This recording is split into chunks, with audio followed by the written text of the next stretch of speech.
Hi, everybody. I'm Justin. I'm Matt. Welcome to Game On, show all about tabletop gaming from RPGs to board games and everything in between. Matt, what are we talking about today? Well, can you all guess based on the decor? Oh, it's Christmas time. Be frightened. Not of the decor, but that Justin thinks it's Christmas. Be frightened of me. I'm there. I am. Okay, I think we're talking about horror games, RPG stuff. Scary themes, fear, horror, as relates to RPGs in various forms. And we're going to start, I believe, with a viewer question. Oh, yeah. We love us some viewer questions. Thank you guys for giving them to us. Who we got? His name is Beard Clipper. Dun, dun, I bet that's not the name his mom gave him. His real name is Bleep. I don't think he likes it when people say if he goes by an alias like that, he probably doesn't want to be outed with his real name. So Beard Clipper, he asked us how to make conventional RPGs that aren't really designed to be scary, and how to turn them into scary, or at least make them scarier. Right? I mean, that's a good question, and I hope that we have a good answer, or several good answers. Yeah. This might be a more than one part video. Well, I guess we'll see how long we go, but yes, this very likely will be a multi-part video because, as usual, I got a lot to say. You do. Do you have anything to say? Not a lot. Okay. So just jump in any old time if you can. If I notice that you're trying to, raise your hand, throw something at me. Okay. Whatever. So it may sound obvious, but the thing, you have to inject a sense of peril. But the key thing here is you have to make the peril felt by the player, not by the character. And this is the thing that most conventional horror-themed games kind of miss the mark with. They try and put the peril on the character because most things in the game happen to the character, right? Yeah, right. But if you want a feeling to happen, one thing that a character can't do authentically is feel anything. The player has to. And so you have to leverage the emotions, the psychology of your players if you want them to feel authentic fear, or at least tension and anxiety and sort of the slightly less harmful cousins of actual fear. So with the physical danger stuff, which happens to your character, now, mostly that's not going to inspire a lot of fear in the player.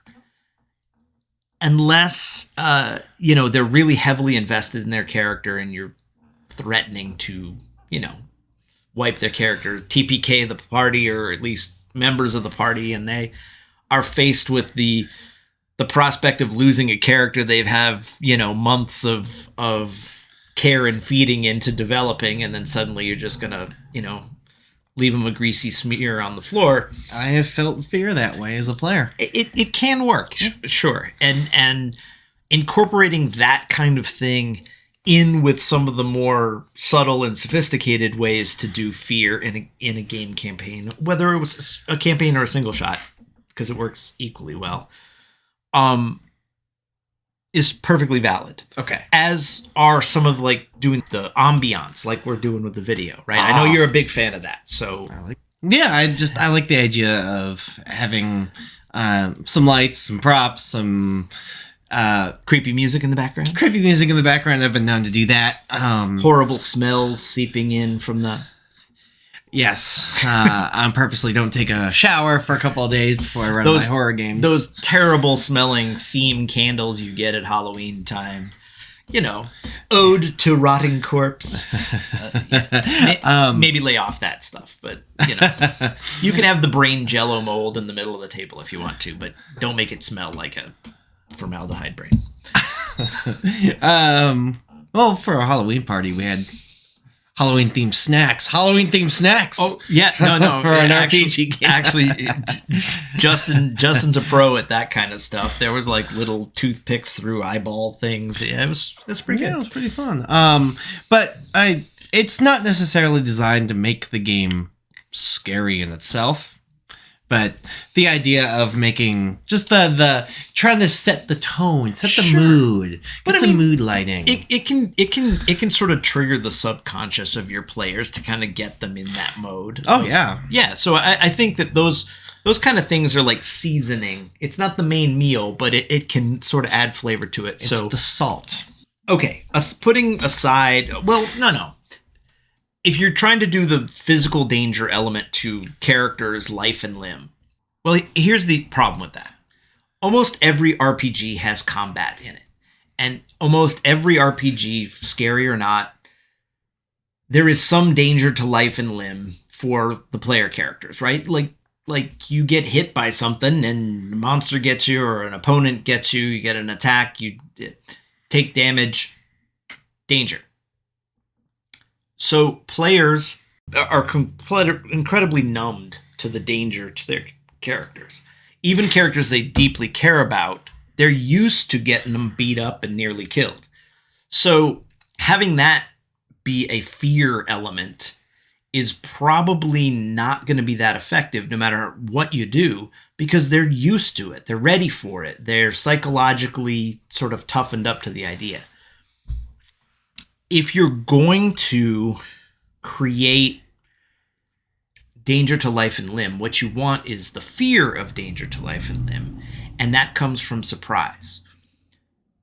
I don't care what you do with a monster or an opponent in a game, it's not going to be that surprising. The shape of the monster might be surprising, the moment in which it appears might be surprising, but the situation where they are confronted by a bad guy, a boss, a monster, is not ever going to be surprising in an RPG. One thing that can be surprising in an RPG that's danger to life and limb are things like traps, right? The environment attacking your characters rather than a character attacking your characters. Because that creates a certain level of paranoia and anxiety and anticipation. You know, people are afraid to take, almost literally afraid to take a step because of what might result from it. That is actually a much more effective way to create that sort of fear and tension of physical harm. Now, you can't sustain an entire gaming episode on that tension. You just can't maintain that level for that long. But as sort of a low-level element within a larger game that adds stakes to every step and presents danger to every step, traps can be and variations on traps, not where the environment itself can spring a painful surprise on characters can work well. Okay, so beyond, but let's go beyond the sort of physical danger stuff. Okay. I think one of the things that will really mess with your players is actually psychological or moral peril. Ooh. And that's all about story. That has nothing to do with stats on a page. That is purely about setting up situations in a game. And one of my personal favorites is put the player's personal morality at stake by playing upon their conscience and making them sort of morally responsible for the fate of something else or someone else in your scenario. Okay.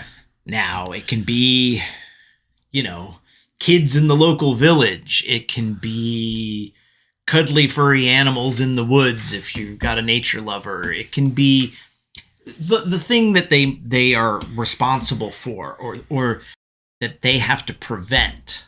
What it is doesn't matter. You can make that be whatever is going to push the buttons of your players most effectively.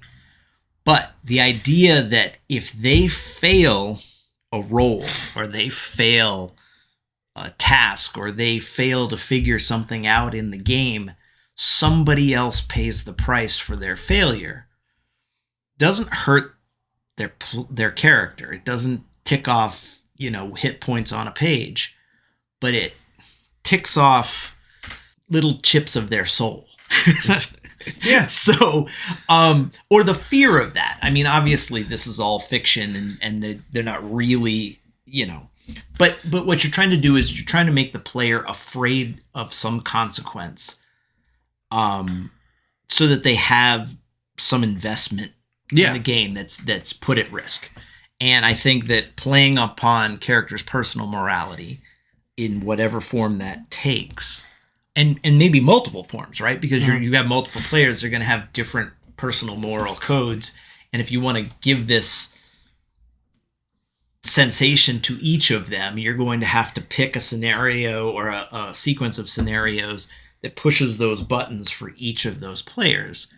That can really create a surprising amount of tension for a completely made up scenario that everybody knows is fake, but still you feel like, oh no. Yeah. If the monster, makes a snack out of the local school kids because you dropped the ball, that's going to stick with you more than just taking a wallop from that monster yourself and having to tick off a few hit points on a piece of paper. Yeah, probably one of the big things about that is that the one thing happened that all gamers hate. They failed. Yes. Fear of failure, right?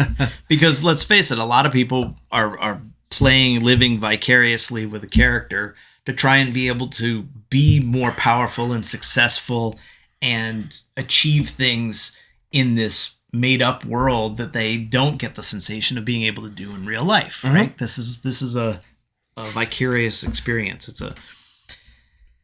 So putting at risk the success of doing the thing that they're there to do. Yep. In a playful way. Because look, the key thing here is this: even the fear is supposed to be fun on some level.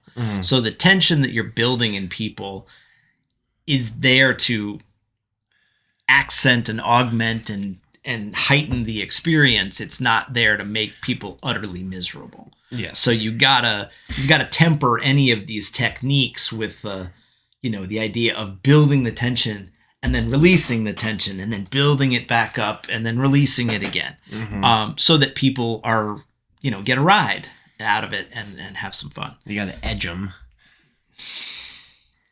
Fair enough. I think that's probably my favorite way. Okay. But there are a couple of others. Now, do you want to talk about the others in another video, though? That's what I'm saying. I'm wondering if maybe it makes sense to break these up, and we'll build a little tension with you guys so you get to find out what the next little technique is next time. I thank you all very much for watching. Don't forget to It's time for us to go. Don't forget to like, comment, and subscribe. Yes, and if you're going to comment about the stupid jokes, we know. Yes. We know. Please leave a comment down below and smash that like button. For sure. Leave comments. Leave more questions, because that's why we're here, at least today. Yep. And we'll be back with another video quite soon. So literally seconds for us. And as always, until next time, game on.